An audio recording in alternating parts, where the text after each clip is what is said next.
Did you know that the bodyguards to Franklin D. Roosevelt had black paint in their pockets and a paintbrush? Because he had polio. Yeah. And he had calipers, metal calipers, that were painted black, but sometimes they would scratch and the metal would shine and it would draw attention. And if that happened, the security guards were told to pretend that they were tying their shoelace, bend down, get the paint out, fucking paint it, and then pretend to the shit and get up again. That's how much they hid his disability. Hey. Hey, Matt. Nice to meet you. Great to meet you. Yeah. How are you? I'm good, thanks. How are you? Yeah, totally fine. Nice to meet you, finally. Good pub choice, by the way. Yeah, absolutely. Yeah. I see it's accessible, so that's great. Yeah. Hoppa. Thank you so much. I would like a pint with as less foam as possible. A pint with a flat head for my Dutch friend, please. Well, he wants the beer with the least foam. With the least foam? The most authentic British experience I can have. Oh, the most what? It's not British. That's insulting. The British experience Yeah, involves exactly. foam. The not Get out of my not pub! cold beer. Get out of here! I was really wondering, of course there are lots of Dutch people that don't know you yet, but you're an actor. Yes. Would you consider yourself as an activist? Yeah, I guess so. I mean, everybody tells me I am. Okay. I don't think of myself as being one, but I do comment on inequality to do with disability when I see it, and I'm happy to do that in public. Yeah. So I guess that makes me an activist, yeah. Yeah, okay. But as an actor, you just played Richard III. I did last year in Hull, yes. In Hull? Wow. Yes. And you played an American Horror Story. That's right. I didn't know what it was. I'd heard about it, but I didn't know it was like the biggest thing apart from The Walking Dead or something. So, but even in that show, the main part, they were played by exactly. a person. So I'm on the phone with I'm on the phone with the guy from LA. And you want me to play a freak in a freak show? Yeah, great. I've done that before. I'd love to do that. What the other actors? What? So hold on. So you're saying that the stars of the show are not disabled, but they're playing freaks too? Ooh, I don't know. I'm gonna have to think about this. Can I call you back in 24 hours? And no one had ever said no to them ever, you know? Yeah. They were like, okay. And then I said, so talk to my friends. What should I do? Well, what's the problem? Well, I've got this thing, and it's called American Horror Story. And they're like, what? You're in American Horror Story? Fuck, you have to do it. And this time I'm like, fuck, okay. Yeah, I'd like to do it, please, you know. I normally won't ask that to people in this documentary, but excuse me to ask, what is your disability? I mean, my disability, I think you called it Softenon in Holland. Yeah, Softenon. Yeah, I'm a Softenon baby. That's it. Sounds very soft. You know the Softenon story. It sounds like a soft medicine, but I believe it wasn't. No, it wasn't particularly good. My mother took it 3 times in the 31st week of her pregnancy, and I got these, you know. Yeah. And like with most differences in life, you spend the first portion of your life with there a barrier to things, and then you discover how to make them an opportunity. Yeah. That's why I started doing freak show stuff, you know, because that was part of my journey through navigating how I was going to make money from these things, arriving hopefully at a way that suits my morals and my politics. I have a moral question, actually. Yes. Because when I went to Art Academy, I had this phase in my life that I said, like, I want to become a film director, but just a film director, and I'm never going to do anything with disability and film all my life, because I want to prove that I can be just a normal director as anybody else should. And now I'm making this television series. I made my graduation film about a guy in a wheelchair going to Paris. But still, that still proves to me that I don't want to become the director in a wheelchair. Yeah. I want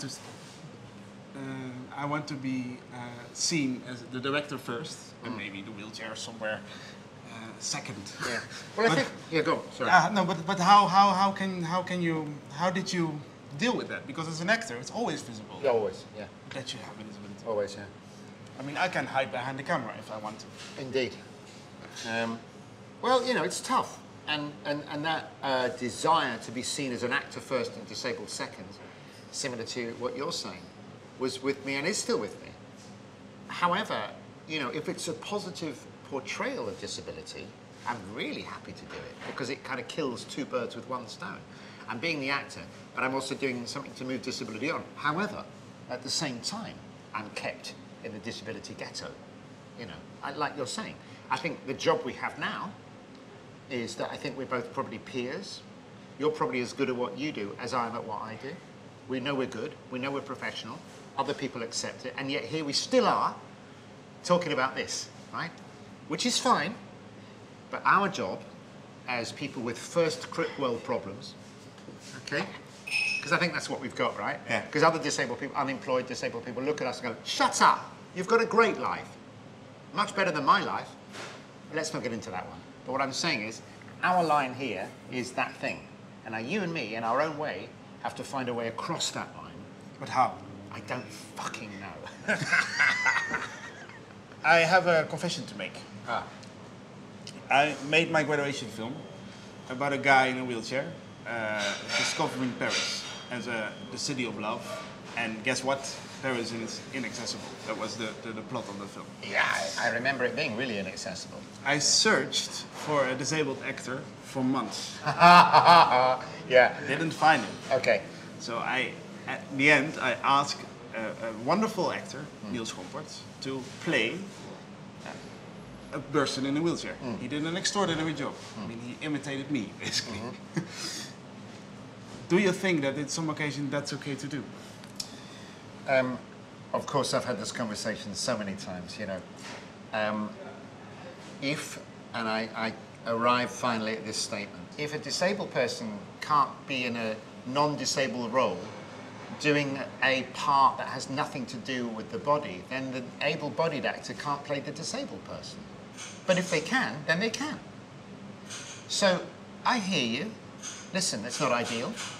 It's not ideal. But you're a disabled director, so that's half of the job. Okay? It's not ideal, I will admit. But I totally understand. It was a desert of availability, and you went with what it was. You went with the best actor for the job at the time. I'm just sad that there weren't more disabled actors who are available for you. Because in the end, you also should choose for his acting skills. Because if I, let's say there was also a guy in the casting that was in a wheelchair, but was completely shitty in acting. But I'm going to stop you there. Now we replace disabled with black. Can we still have this conversation? Can we still have this conversation? That would we be can't. very awkward. Yeah. Yeah. Because it's unjust. It's like a black person looking at a white person blacking up going, I'm a black person. Yeah. No, you're not. We have quite a big debate about that in the Netherlands right now. Yeah. For me, it's the same. Blackfacing. Yeah, it's the same as blackface, cripface, whatever you want to call it. Cripfacing. Yeah. Consider that you win that Oscar. Okay. Because of your USP. Because okay. of, because well, hopefully of because of the acting. But you've got to know that if I do, it ain't going to be for playing the inquisitive neighbour. It's going to be like disability stuff, you know. but why don't you think actually? But why, for instance, you have a big tradition in James Bond roles. Why is it that people don't want to see James Bond with a disability, for instance? I don't know. Well, they didn't want Franklin D. Roosevelt. Did you know that the bodyguards to Franklin D. Roosevelt had black paint in their pockets and a paintbrush? Because he had polio. Yeah. And he had calipers, metal calipers, yeah, that were painted black, but sometimes they would scratch and the metal would shine and it would draw attention. And if that happened, the security guards were told to pretend that they were tying their shoelace, bend down, get the paint out, fucking paint it, and then pretend to the shit and get up again. That's how much they hid his disability. I always have this like thing I say to people who still don't get it when I've done all this talking. Okay. So we've got a 5-year-old Syrian girl. She's an orphan. There's an explosion. She's the only survivor. I want my mummy. Where's mummy? I don't know. She didn't come with me. Huge dramatic journey to get the girl back with her mother. Some guy who's a bit down on his luck thinks, I've done nothing with my life. I'm gonna hurt this girl. Right? Already I can feel my emotions coming. Right? So like, and he makes it through all this hardship. And at the very end, in this rubble town of shit, they find a mother. And the last beautiful moment is the daughter with the mother. Now imagine if that guy is disabled. How much better is that film? Yes, it feeds on the cliches of disability, but in a really revolutionary way. We don't think, oh, poor guy's disabled, he can't, he did it. His resolve, it won't be about his disability. Say it to me, right? Yeah. It won't be like, oh, and then he of course had to do the high lock and he couldn't reach the lock. It'd be like, no, the man has to get the girl through the door. He will do whatever's required to get the girl through the door. The drama is about his intent to help the girl. And not the drama, the usual drama of Yeah.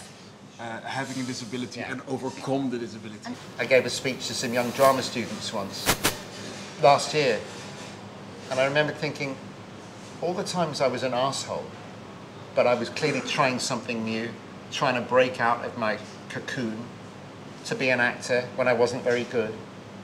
And all the people who told me I was good, and they didn't tell me I was being an arsehole, because they knew that I needed that self-belief to get to the next place. I thank them all so profoundly. And you know, the real big thing, if you're not disabled and you want to help disability, you just have to help a disabled person do the thing they're trying to do and make as little drama of it as possible, even if they're making a big drama about it. Because years down the line, that's going to count. You know, it really is. And I think back of all those people who've done that to me, because I would not be here without those people. And I never thank them, ever. And, you know, now I'm thanking them, but they're not there. You took it for granted. Mm.